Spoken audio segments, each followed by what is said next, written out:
Bonjour à tous et merci d'être présents pour cette présentation du consortium PS25, qui est un collectif qui s'est mis en place il y a un petit peu plus d'un an maintenant et qui vise à la création d'une filière de recyclage du PS française avec retour au contact alimentaire. Donc pour illustrer et témoigner du consortium et de son activité. Aujourd'hui, j'ai à mes côtés Clarisse Guénel, chef de projet développement du recyclage chez Citeo.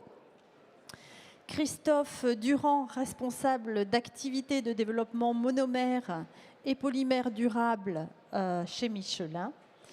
Et puis, à ma droite, Florian Troé, qui est responsable RSE, General Mills Yoplait. Je suis Muriel Cazé, déléguée générale de Syndifrais, qui est le syndicat des produits laitiers frais, qui représente 22 entreprises et à peu près 3/4 du marché français des produits laitiers frais. Voilà.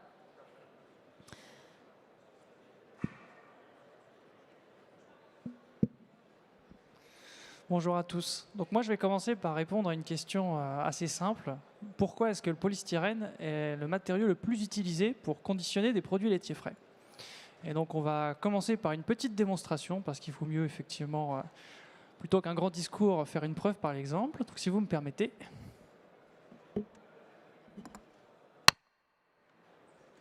Voilà.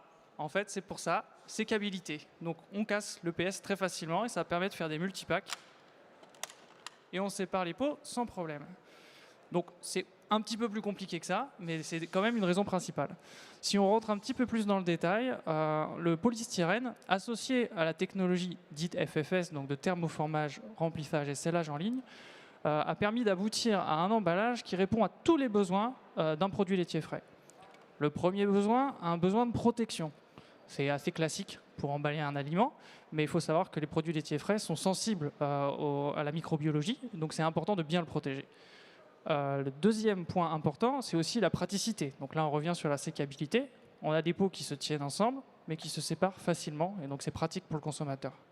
Et finalement, on aboutit à un emballage qui répond à tous les besoins d'un produit de tous les jours, de la consommation courante et à ses exigences associées. C'est vraiment un produit qu'on retrouve pour la consommation de tous les jours. Et ce produit reste accessible, notamment quand on fait des packs familiaux, par exemple des packs par 16. Et donc c'est important justement de pouvoir atteindre ce niveau-là. Au-delà de ce cahier des charges, on va dire, rempli pour des exigences produits et consommateurs, le couple polystyrène et FFS permet aussi de faire des optimisations tout le long de la chaîne de production. Donc déjà, on optimise la logistique amont, logique, parce que finalement, on ne vient pas s'approvisionner en pot vide, mais en bobines de polystyrène. Donc on économise des camions. Derrière, on peut atteindre des cadences de production élevées, qui est important pour des produits de consommation de tous les jours. Et c'est notamment facilité par la plage de thermoformage du polystyrène qui est assez large. Et enfin, on peut arriver à une réduction à la source de l'utilisation de matière pour arriver avec des pots avec un usage de plastique minimum. Et avec toutes ces raisons, finalement, on aboutit à une optimisation de l'impact environnemental du pot, et notamment de l'impact carbone, qui est un sujet qui a toujours été là, mais qui, dans le contexte actuel, est d'autant plus important. Et sur cette notion de contexte actuel, je passe la parole à Muriel. Alors, ce consortium PS, il s'est mis en place dans un contexte très particulier sur le plan réglementaire. Tout d'abord, la loi AGEC, qui a été promulguée il y a un petit peu plus d'un an maintenant, et qui vise cette loi, c'est la loi anti-gaspillage pour l'économie circulaire, qui vise donc à accélérer le changement des modes de consommation et la réduction des déchets. Donc cette loi AGEC a mis en place plusieurs paliers, et vous le voyez avec un objectif de 2040 de supprimer les plastiques à usage unique, avec ce premier palier de 2025 qui vise à ce que toutes les filières plastiques puissent avoir leur filière de recyclage. Parallèlement, on a la loi climat qui a été promulguée l'été dernier. Et cette loi climat a donné un coup d'accélérateur par rapport à cette filière du polystyrène, puisqu'elle nous a mis dans l'obligation d'avoir une filière de recyclage des polymères styréniques avant 2025. Donc tout ceci a contribué justement à accélérer les travaux du consortium PS25. Et donc, on a bien vu que le polystyrène est un matériau très optimisé pour ses applications dans l'emballage alimentaire, mais que le contexte législatif et sociétal n'était pas très favorable. Alors, comment répondre à cette question quand les adhérents de Saint-Diffray et Muriel sont venus nous chercher chez Citeo il y a un peu plus d'1 an pour réfléchir à la question d'une filière de recyclage du polystyrène en France avant 2025. La question s'est posée, en fait, qu'est-ce qu'une filière de recyclage ? Donc, pour expliquer une filière de recyclage, on parle d'un équilibre global qui est nécessaire à trouver. Cet équilibre, il va partir d'un gisement d'emballage suffisant, pérenne et éco-conçu et aussi garanti dans le temps, bien sûr. On va parler ensuite de technologies qui vont nous permettre de trier, de recycler les emballages pour arriver finalement à des débouchés à haute valeur ajoutée qui soient suffisants et également pérennes dans le temps. Si on rentre du coup dans le détail sur le focus des pots et barquettes en polystyrène, on parle donc d'un gisement de 105 000 tonnes en France mis sur le marché chaque année pour les emballages alimentaires. Et en fait, ces 3 piliers pour monter l'équilibre global d'une filière de recyclage, ils se détaillent en ces 5 étapes que vous voyez derrière moi, qui sont des emballages éco-conçus, des emballages collectés, des emballages ensuite triés dans les centres de tri en France, puis recyclés, et finalement une matière recyclée qui a des débouchés, si possible avec un retour contact alimentaire, comme le disait Muriel en introduction, pour revenir à l'emballage alimentaire. Et donc, sur ces différentes problématiques, on s'est rendu compte qu'on avait besoin de vraiment collecter des informations, rassembler des acteurs aussi de toute la chaîne de valeur. Et c'est finalement l'exemple qu'on propose devant vous aujourd'hui, où on a monté le consortium PS25 il y a un peu plus d'1 an, avec 14 metteurs sur le marché et deux associations professionnelles comme Saint-Diffray et le Célène, pour avoir finalement tous ces acteurs autour de la table et avoir toutes les informations nécessaires. Donc ce consortium nous a permis de... On va passer à la slide. Merci Muriel. Ce consortium nous a permis finalement pour le gisement de collecter des informations sur le gisement, quels sont les pots de yaourt qui sont mis sur le marché aujourd'hui, quelles sont les barquettes de viande qu'on retrouve dans les rayons supermarchés, les éléments de calage, etc. Comment se caractérise le gisement. Ensuite, sur la collecte, ça a été plutôt une action plutôt interne chez Citeo, moins pour le consortium PS25, avec la mobilisation des consommateurs sur le geste de tri. Le pot de yaourt se recycle, donc il peut être mis dans la poubelle de tri, la poubelle jaune. Et puis sur les dernières étapes, en fait, on a voulu vraiment rentrer dans le vif du sujet et on a organisé différents tests, différents aussi interviews de recycleurs, notamment Michelin nous en parlera après. Mais voilà, concrètement, pour le test de tri, on est allé dans des centres de tri en France. On a testé 13 emballages représentatifs du gisement global mis en marché, donc la grosse majorité du gisement. On a testé ces emballages pour voir un petit peu leur comportement dans les centres de tri et évaluer les taux de captage de ces emballages. Ensuite, au niveau du recyclage, donc on a interviewé plusieurs projets qui avaient été annoncés, notamment dans la presse, lors des derniers mois, des dernières années. Donc sur ces projets de recyclage, en fait, on s'est rendu compte qu'il nous manquait un petit maillon entre cette partie tri et cette partie recyclage, qu'on a appelé préparation de la matière. Donc ça va être la partie vraiment entre des balles qui sortent des centres de tri et la matière que va recycler ensuite le recycleur, en majorité avec des technologies de recyclage par dépolymérisation, donc recyclage chimique. Cette matière a besoin d'être vraiment préparée avant, en amont, puisque la matière n'est pas assez propre en sortie des centres de tri, pas assez pure en polystyrène. Et donc on a identifié ce maillon manquant où on n'avait finalement pas d'acteurs positionnés sur ce maillon-là, et on a décidé avec le consortium de lancer un appel à manifestation d'intérêt sur ce sujet pour faire un petit peu un appel au peuple, dire on a identifié ce maillon manquant, est-ce que des acteurs sont intéressés pour y travailler avec nous? On a eu des belles réponses, notamment Michelin et d'autres entreprises. Michelin vous présentera après le projet qu'ils nous ont préparé sur justement cette étape de préparation. Donc on a vu que finalement cet appel au collectif a fonctionné ici aussi. Et on a pu valider ce chaînon qui était manquant jusqu'à maintenant. Et puis sur le débouché pour la matière recyclée, eh bien, grâce aux metteurs en marché présents dans le consortium, et Florian en est l'exemple aujourd'hui pour Yoplait, il nous en parlera par la suite, mais il y a aussi des tests d'intégration de matière recyclée dans des emballages qui ont été réalisés. Le consortium aussi, en parallèle de tous ces travaux plus techniques, a mené pas mal d'actions plutôt affaires publiques. Donc Muriel vous en parlait avec le contexte législatif récent, la loi climat qui a été promulguée les semaines cet été. Donc voilà, le contexte a été aussi riche de ce côté-là. Donc, en résumé, si on passe sur le consortium PS25, on revient du coup à cette filière de recyclage, cet équilibre global. Les travaux menés dans le consortium sur la première année de vie du consortium nous ont permis d'avoir cette garantie sur les volumes de mise en marché, puisque les metteurs en marché du consortium garantissent la mise en marché après 2025 sur le polystyrène, dans la mesure où une filière de recyclage du polystyrène en France sera montée. On a aussi des projets d'éco-conception, dont le projet PO 100% PS, qui arrivent à finalité,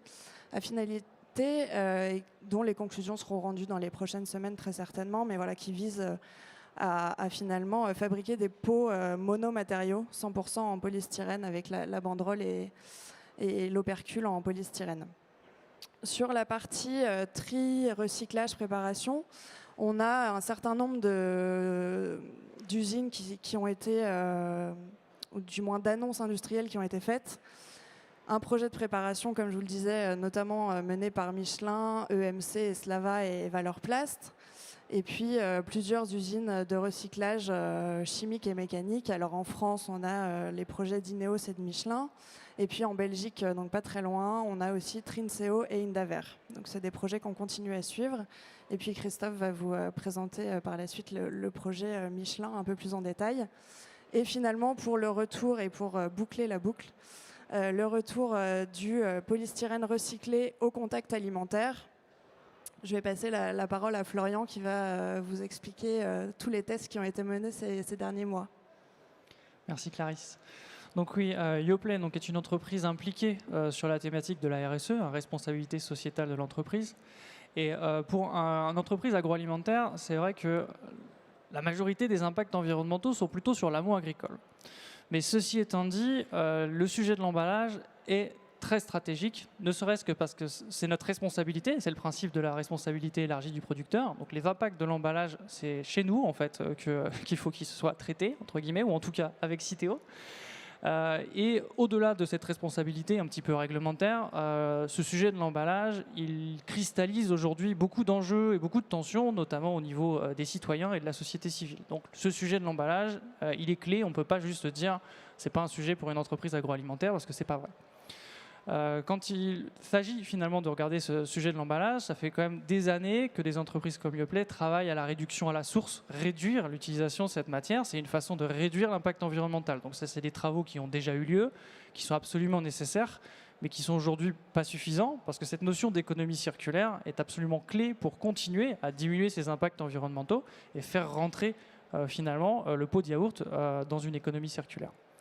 Et sur ce sujet de l'économie circulaire, on ne peut plus travailler tout seul. C'est impossible de travailler de façon isolée. On doit collaborer avec l'ensemble de son écosystème. Et donc, d'où l'importance d'avoir des mouvements, des initiatives comme le consortium, où toute la chaîne de valeur peut se mettre autour d'une table et définir finalement sa contribution au travail collectif. Et la contribution pour un metteur au marché, au-delà de mettre au marché les matériaux qui finalement seront le gisement pour construire la filière de recyclage, c'est aussi de représenter un débouché. Car finalement, le meilleur débouché qui soit, ça reste le retour à l'usage initial. Le pot est à la fois le gisement et le débouché. Et donc là, quand on arrive sur ce schéma-là, finalement, on n'a plus de problème de débouché parce qu'on est le débouché. Donc c'est pour ça que Yoplait s'est posé la question assez rapidement de dire bon, dans quelle mesure est-ce que je pourrais utiliser de la matière polystyrène recyclée?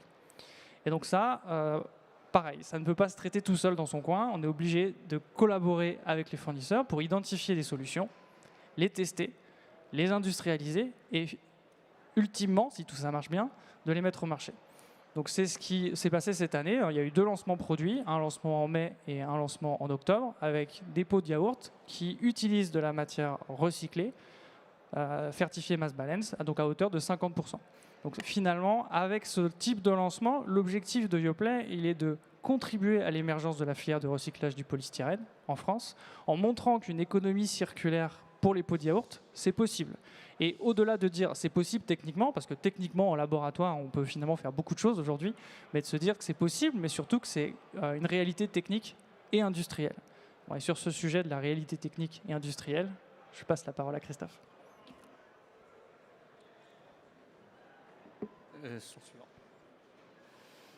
Alors, en petite introduction, la question qui me revient souvent, c'est pourquoi Michelin vient finalement dans le polystyrène, dans l'alimentaire. C'est quelque chose qui peut paraître un petit peu étonnant.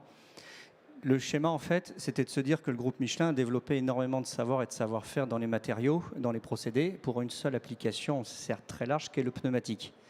Donc, à partir de ce constat, vers 2017-2018, on a pris la décision finalement d'utiliser ce savoir et savoir-faire et de les appliquer dans d'autres domaines d'application. Ces domaines d'application, on les a choisis orientés tout durable. Donc ça vaut évidemment pour le premier produit du groupe Michelin qui est le pneumatique. Mais à partir de là, on s'est dit, quitte à faire l'effort de recherche, d'industrialisation et d'application, autant aussi regarder d'autres domaines sur lesquels ça peut fonctionner. Donc première chose. Ça s'est orienté, alors qu'est-ce qu'on met derrière le tout durable? Je l'ai mis ici sous la forme du 4R, qui était dans un premier temps réduire et réutiliser avant tout, donc ce qui permettait quand même d'éviter le déchet, c'est quand même une première chose. Et puis une fois que c'est fait, on regarde 2 autres axes sur lesquels je travaille beaucoup, c'est-à-dire la partie renouvelable, des matériaux issus de résidus végétaux ou résidus forestiers, et puis une grosse partie qui est l'utilisation de matériaux d'origine recyclée. Mais pas uniquement pour les applications pneumatiques, justement, de le regarder de manière beaucoup plus large, multi-applications dans plusieurs chaînes de valeur. C'est comme ça qu'en fait, on s'est ouvert évidemment à l'extérieur avec les technologies propriétaires, mais on s'est aussi ouvert à l'extérieur pour travailler avec des startups pour aller justement dans ces domaines-là.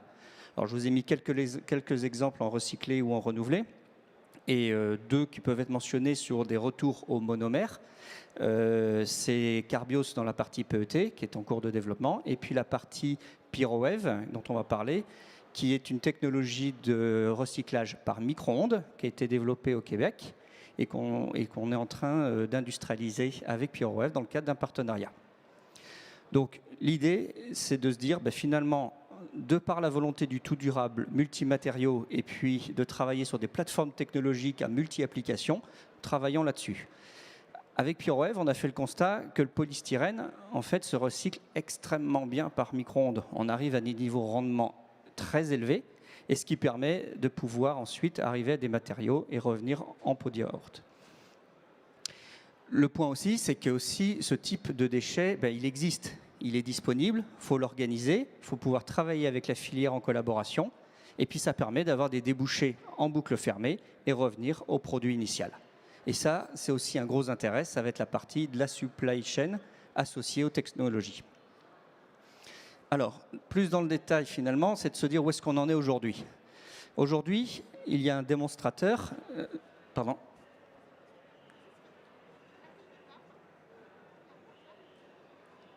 C'est que je ne vous entends pas.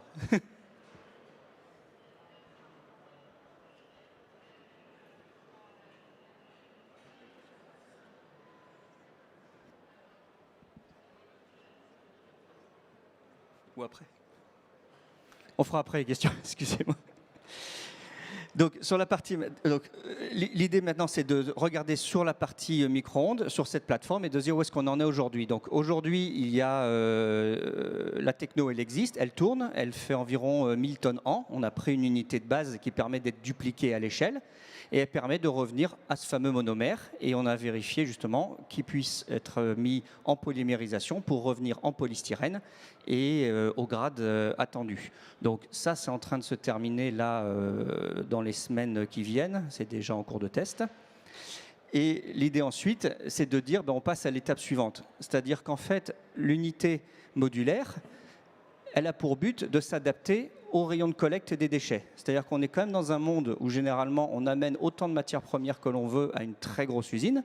Là, on a pensé le système un petit peu différemment, avec des unités de 1000 tonnes, 1000-1200 tonnes, modulaires, et où on va pouvoir s'adapter au rayon de collecte des déchets et ensuite proposer un retour au polystyrène en boucle fermée. La viabilité économique est aussi un gros point, parce que si vous avez besoin de 100-200 000 tonnes pour être économiquement viable, on va avoir une difficulté.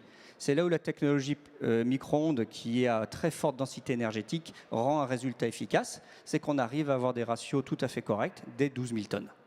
Donc ça, c'est quand même un facteur clé de succès. Et puis le dernier, le nombre des moindres, vous l'avez vu tout à l'heure, on disait bien Michelin tout durable. Donc l'idée, c'était pas non plus de partir dans les technologies qui n'en est pas. Donc l'analyse de cycle de vie, on l'a développée dès le début avec la start-up. On l'a fait évoluer, on a appris, on a fait des itérations.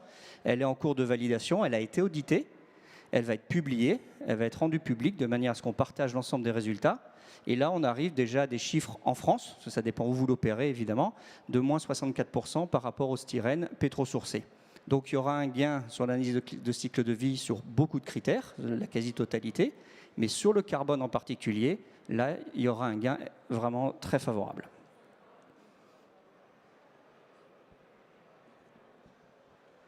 Et maintenant, quelles sont les prochaines étapes du consortium PS25 ?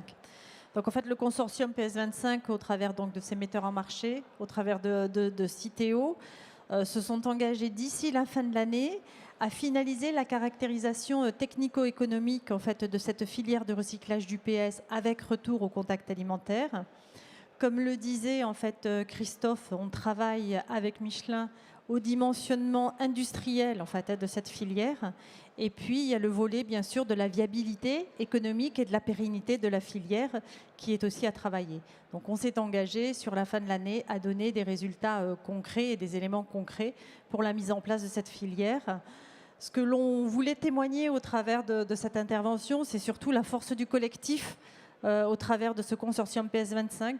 La France est vraiment en avance par rapport aux autres pays et cette avance, on l'a grâce justement à ce travail collectif qui a été mis en place, la synergie des connaissances des uns et des autres, l'alignement aussi sur cette volonté de vouloir mettre en place cette filière de recyclage avec cette circularité du PS. Alors je représente les produits laitiers frais, il faut savoir que le polystyrène, c'est 70% des produits des pots aujourd'hui plastiques. Donc on a un véritable enjeu, metteurs en marché et nous, fédération, à assurer une fin de vie et surtout une circularité. Donc c'est-à-dire refaire du pot de yaourt avec du pot de yaourt. C'est vraiment la finalité de tout ce projet. Et encore une fois, on est dans une très très belle dynamique. Je pense qu'on fait...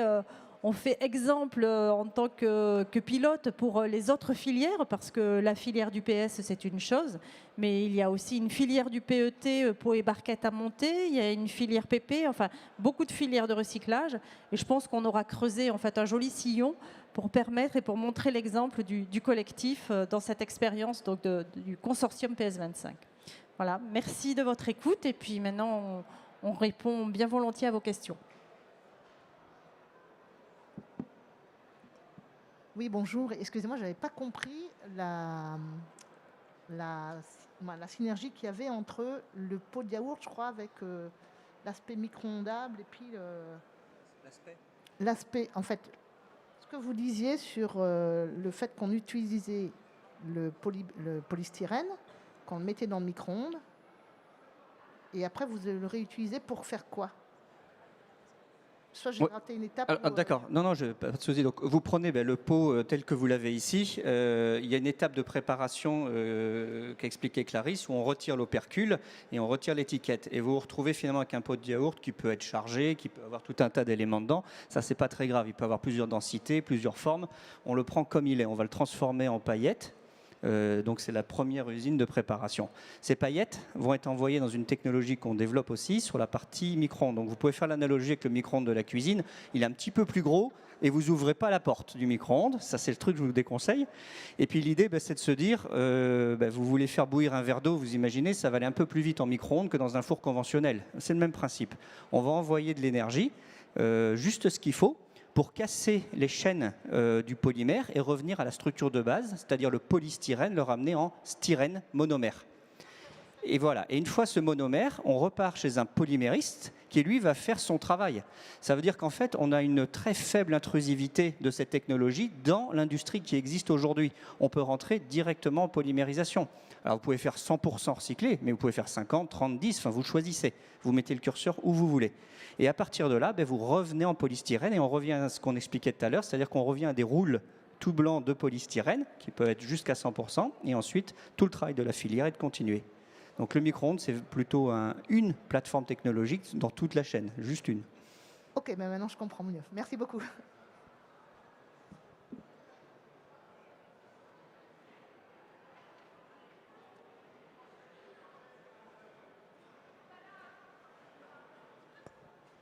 Alors oui, j'en aurai une autre.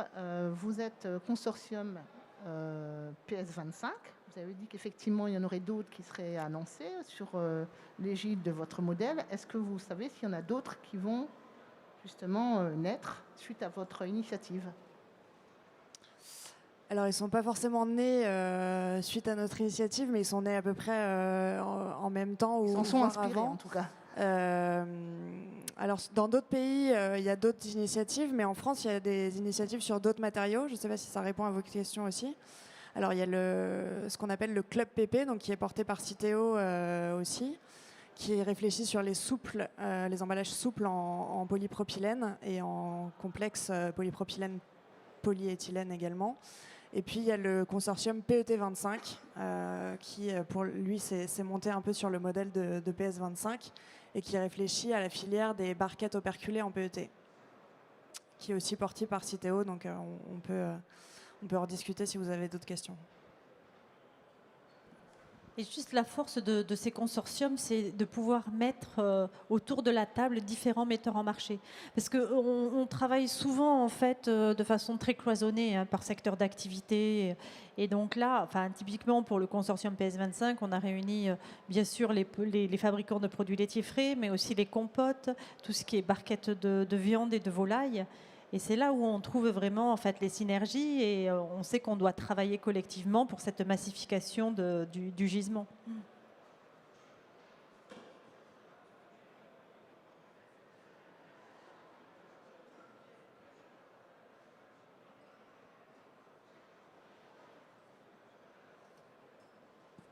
Donc en fait, le mot de la fin, c'est moi qui vais l'avoir.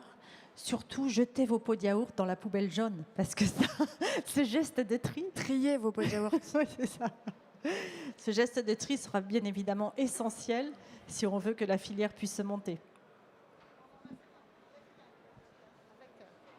On n'enlève rien du pot de plastique. Non, le geste de tri, c'est vraiment trier tous vos emballages dans votre poubelle jaune selon les consignes de tri locales de votre domicile que vous pouvez retrouver sur l'application Guide du tri de Citeo, qui est une application géolocalisée sur vos smartphones. Très facile d'accès, et sinon vos collectivités locales peuvent aussi vous donner les informations, mais vraiment les emballages doivent être jetés, triés tels quels dans votre poubelle jaune. On ne demande jamais aux consommateurs de retirer les opercules, les banderoles, ça on charge par la suite dans des usines de préparation de la matière. Mais c'est quand même bien sur certains produits, avec des opercules alu notamment, de retirer l'opercule alu. Mais c'est plus facile pour manger le produit aussi en général. Merci à tous. Merci beaucoup. Merci à tous.